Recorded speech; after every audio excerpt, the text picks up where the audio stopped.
묵상 기도하심으로 주요 말씀 예배를 하나님께 드리도록 하겠습니다.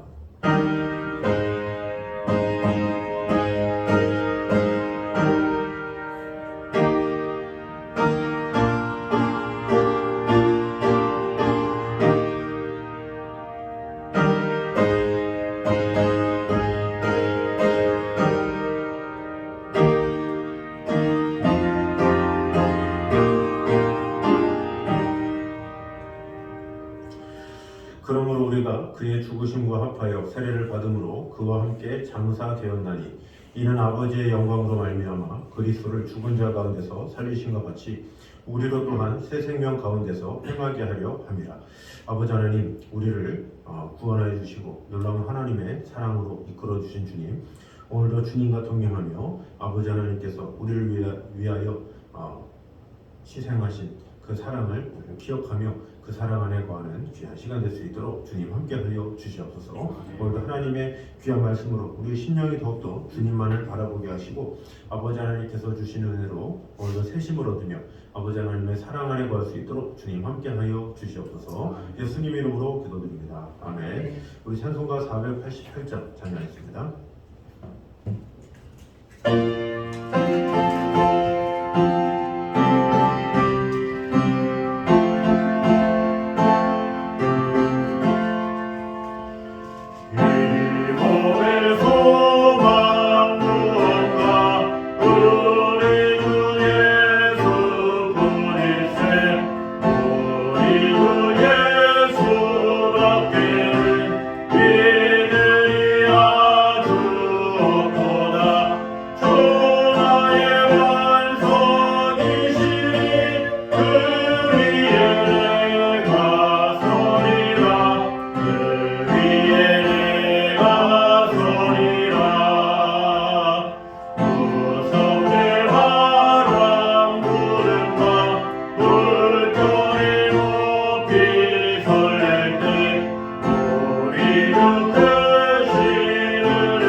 우리 하나님의 말씀 사무엘상 15장입니다.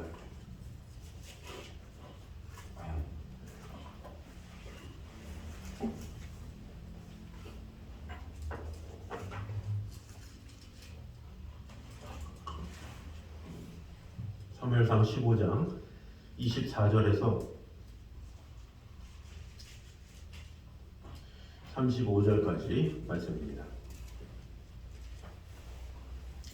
사무엘상 15장 24절에서 35절까지 말씀입니다. 교독하도록 하겠습니다. 사울이 사무엘에게 이르되 내가 범죄하였나이다. 내가 여호와의 명령과 당신의 말씀을 어긴 것은 내가 백성을 두려워하여 그들의 말을 청종하였음이니이다.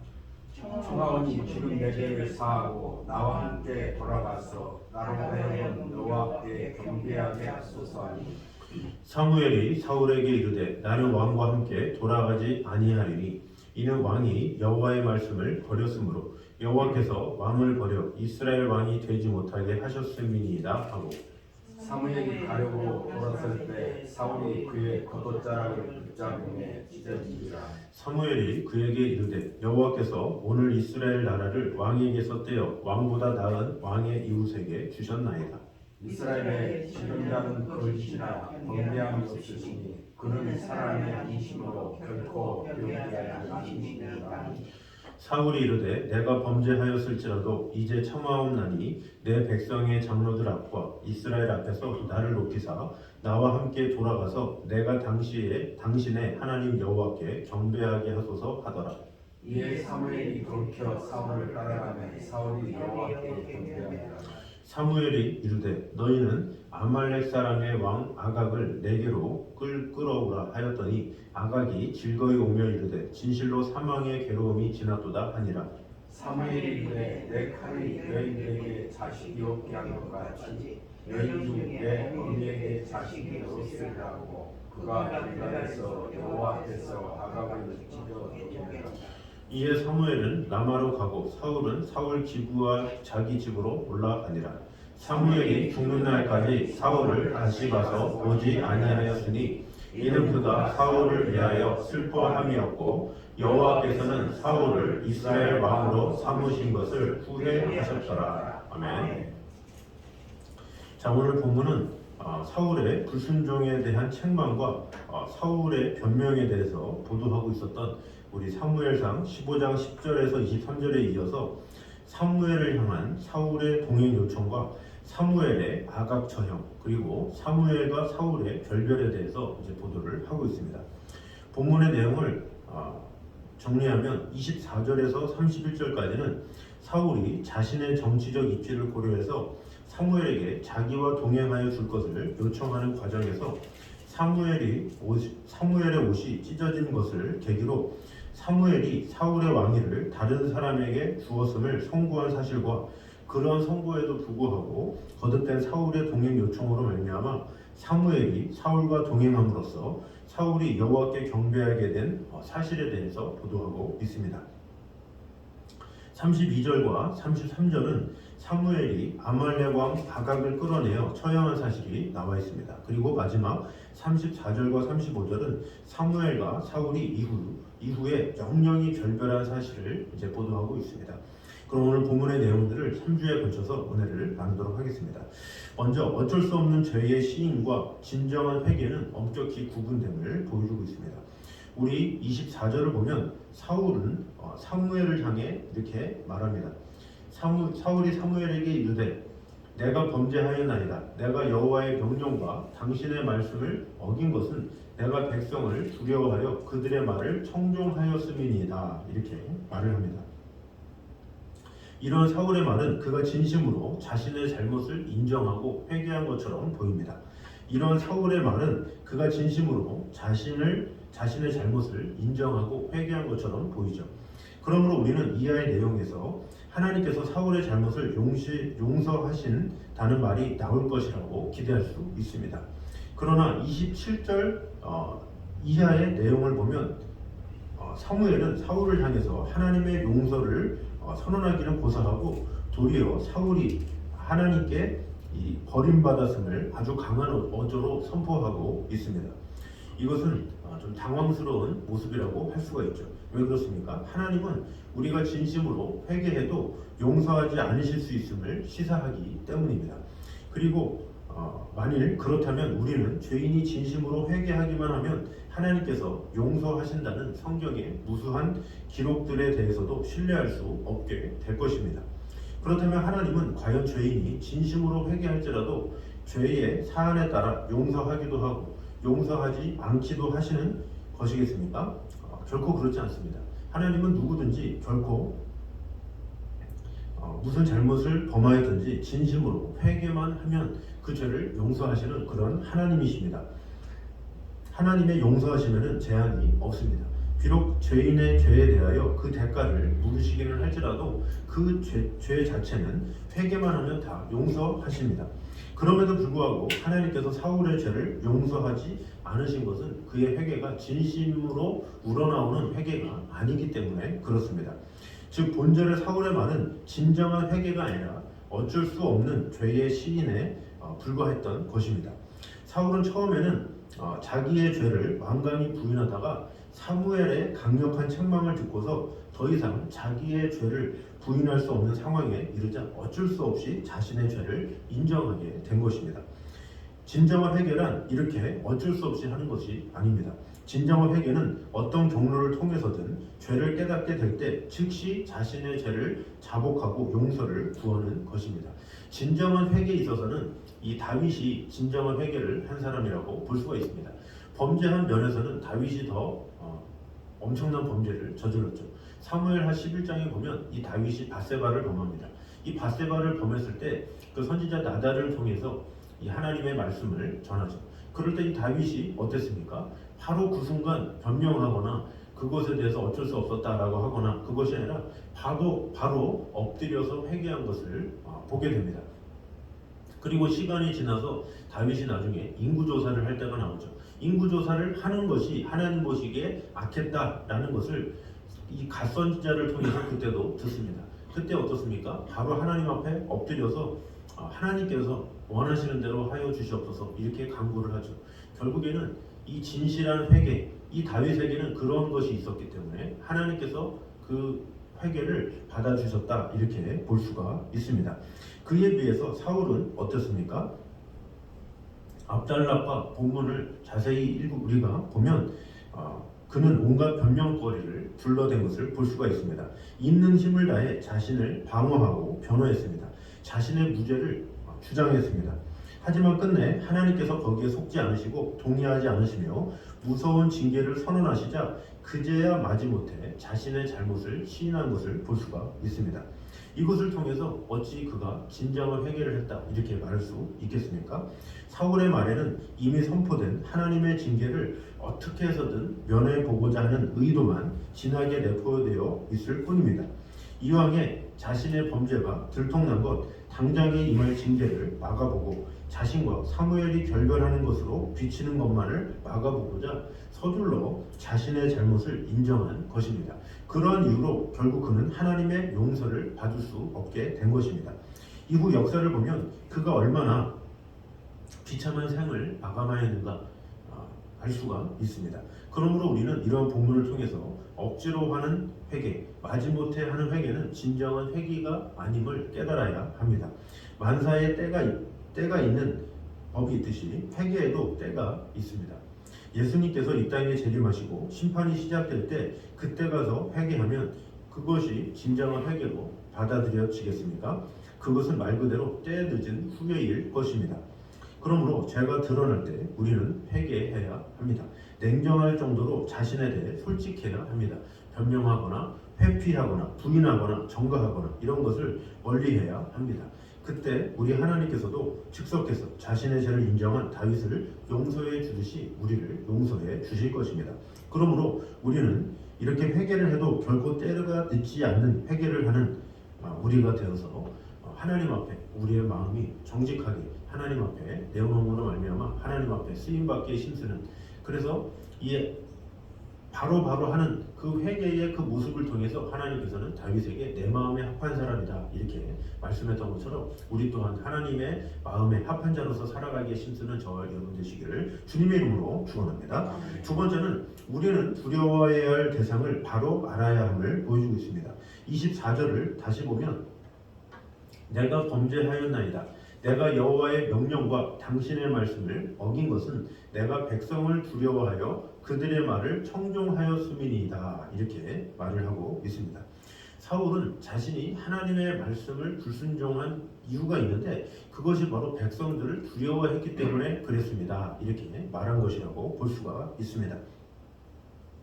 사울은 하나님이 아니라 백성들을 두려워하였기 때문에 하나님의 뜻보다 백성들의 뜻을 더 좇았던 것을 볼 수가 있습니다. 이것은 당연한 것입니다. 사람이 자기가 더 두려워하는 대상의 뜻을 따르는 것은 당연한 일입니다. 그렇게 볼 때 사울은 두려워해야 할 대상을 잘못 알았다고 할 수가 있습니다.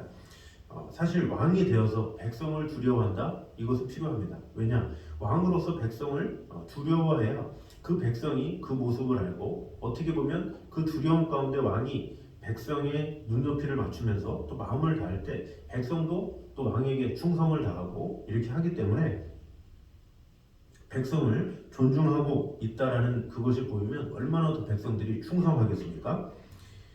무릇 지도자나 통치자는 그런 마음을 가지고 있어야 됩니다. 백성들 위해서 군림하는 대신 그들을 두려워하고 존중하는 마음으로 다스려야 합니다. 그러나 사울은 백성들을 두려워하기 이전에 하나님을 더 두려워해야 했습니다. 왜 그렇습니까? 이스라엘의 그 왕은 신정 왕국이죠. 하나님께서 세우셨고 하나님께서 통치하시기 때문에 그 왕은 백성의 말을 듣기 이전에 하나님의 말씀을 들어야 했습니다. 백성을 두려워하기 이전에 하나님을 두려워했어야 됐습니다. 사울이 백성들을 하나님보다 더 두려워했다는 것은 그가 자신의 권력의 기반을 백성으로 보았다라는 것을 의미한다라고 볼 수가 있습니다. 그리고 적어도 인본주의 국가에서 이것은 사실일 수 있습니다. 비록 모든 권력을 주신 이가 하나님이라고 해도 인본주의 국가에서는 백성들을 그 권력의 기반으로 보고 있습니다. 그래서 왕이나 통치자들은 백성들을 두려워합니다. 이것은 오늘 민주주의 국가에서 더 그렇습니다. 민주주의는 백성이 나라의 주인이 되는 사회 체제로서 백성의 대표를 선출하여 그를 통해 대의 정치를 실현합니다. 그러므로 통치자나 정치인들이 백성을 두려워하는 것은 당연한 일이라고 할 수가 있습니다. 그러나 다시 우리가 보듯이 이 이스라엘은 신정 왕국이죠. 하나님께서 세우시고 하나님께서 통치하시고 하나님께서 역사하시는 그런 나라이기 때문에 이것은 그것과는 완전한 개념이 다르다라는 것을 알아야 합니다. 왕도 백성들이 아니라 하나님이 세우셨죠. 그러므로 이스라엘의 왕인 사울은 백성들의 뜻을 따르기에 앞서서 하나님의 뜻을 먼저 따라야 했습니다. 백성들의 뜻을 존중하면서도 백성들의 뜻이 하나님의 뜻과 배치될 때에는 어떻게 되겠습니까? 하나님의 뜻을 우선적으로 따라야 했습니다. 그런데도 사울은 하나님의 뜻보다 백성들의 뜻을 더 따랐다는 것을 알 수가 있습니다. 왜 그렇습니까? 백성들을 하나님보다 더 두려워했기 때문이죠. 이런 일이 일어나게 된 이유가 무엇이겠습니까? 백성들은 보이고 하나님은 보이지 않기 때문에 이 사람은 본능적으로 보이는 것에 두려움을 가질 수밖에 없습니다. 이 사울은 자신이 이렇게 전쟁을 하면서 백성들이 떠나가는 모습도 보고 또 자신을 따르지 않는 모습을 보고 얼마나 두려워하는 마음이 있었겠습니까? 또 전쟁하는 상황에서 백성들이 열심히 또 전투를 해야 승리할 수 있기 때문에 이 사울은 계속해서 백성들의 눈치를 볼 수밖에 없는 그런 상황이라고 할 수가 있습니다. 그러나 자신을 세운 분이 하나님이시요 그 나라를 돌보시는 분이 하나님이시라는 것을 알았다면 이 사울은 백성들을 두려워하는 것보다는 그 뒤에서 역사하시는 하나님을 당연히 두려워해야 된다라는 것입니다. 하나님은 우리의 창조주십니다. 그분은 당신의 뜻에 따라 우리를 구원하실 수도 있고 멸하실 수도 있습니다. 지금까지 이 사울이 전쟁에서 이긴 것, 또 여러 가지 행한 모든 것도 다 하나님의 은혜가 아니면 있을 수 없는 일이었죠. 그러나 사울은 그런 믿음이 없었고 하나님을 보지 못하고 오히려 보이는 그 백성을 두려워함으로 잘못을 범하게 되었다라는 것입니다.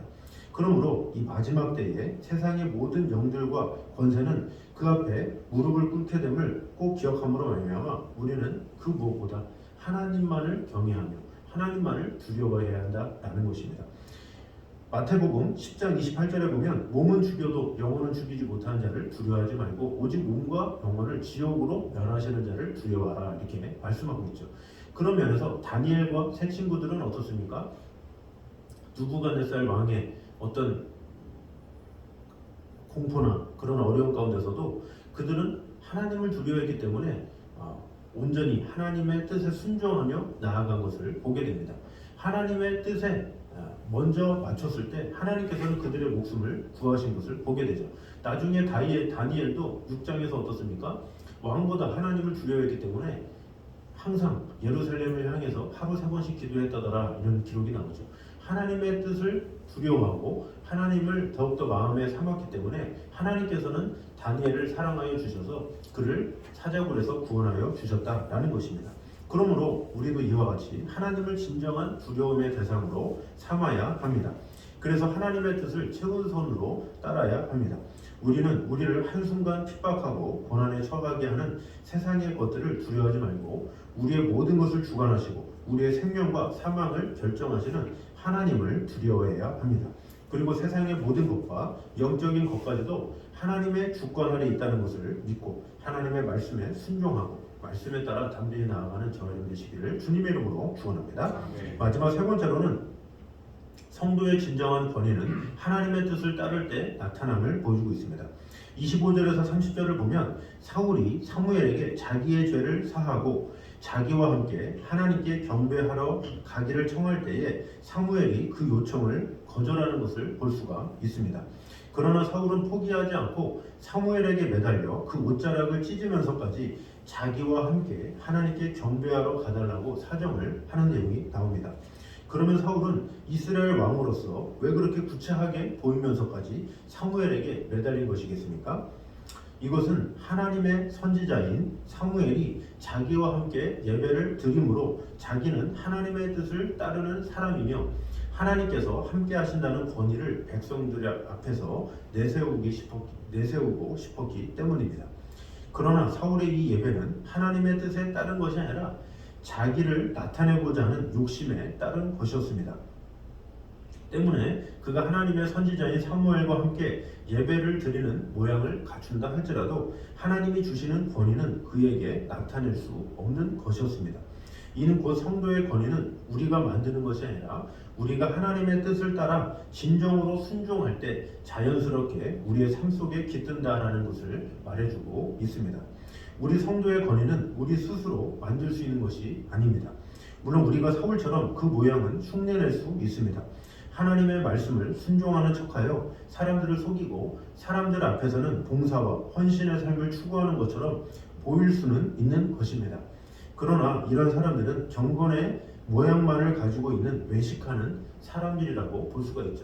그래서 디모데후서 3장 5절에 보면 경건의 모양은 있으나 능력은 부인하는 자니 이 같은 자들에게서 내가 돌아서라 이렇게 디모데에게 격려한 내용이 나와 있습니다.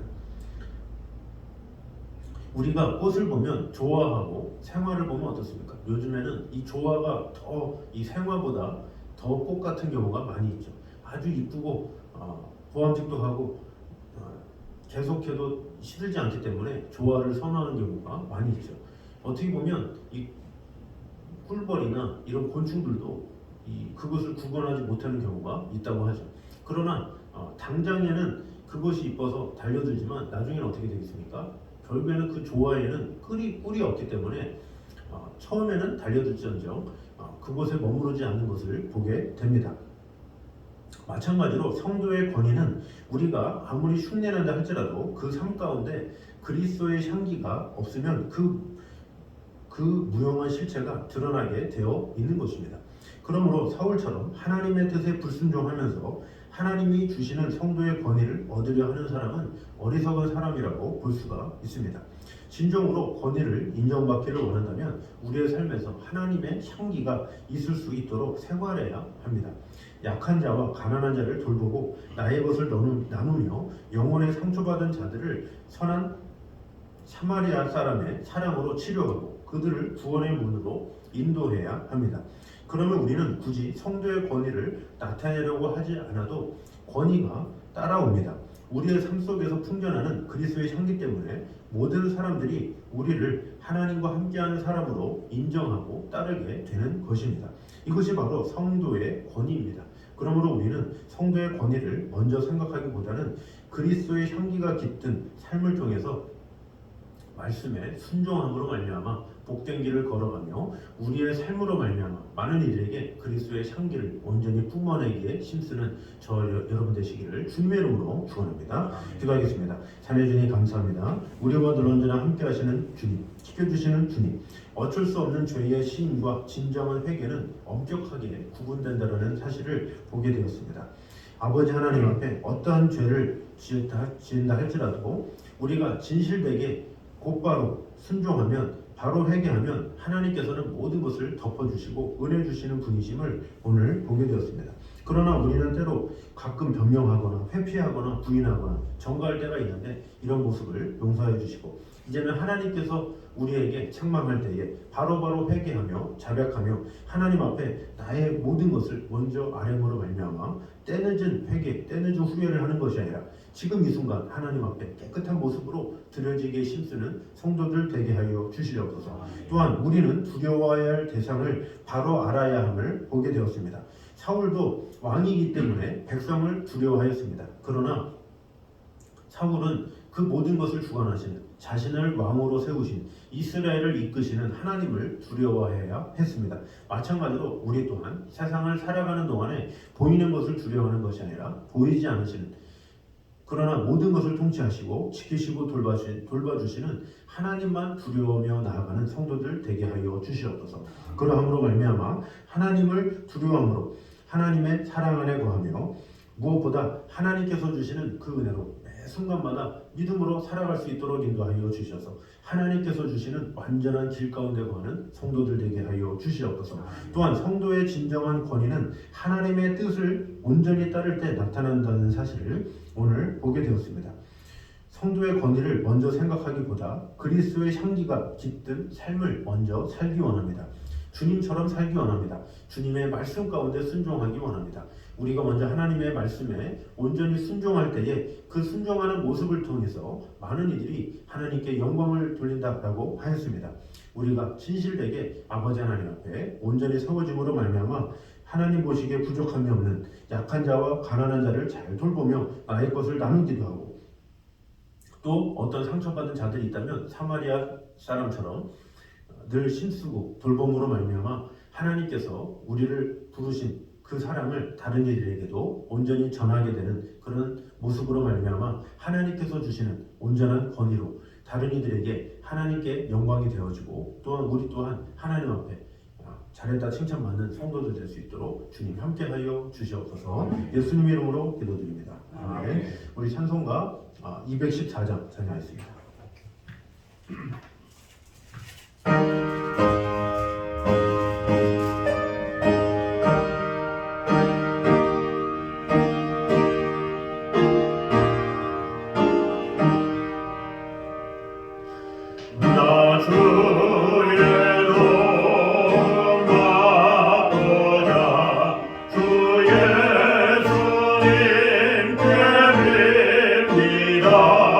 그 구원 얻어가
이제는 우리 주 예수 그리스도의 은혜와 아버지 하나님의 무한하신 사랑 성령님의 교통하심이 늘 우리와 함께 하심으로 말미암아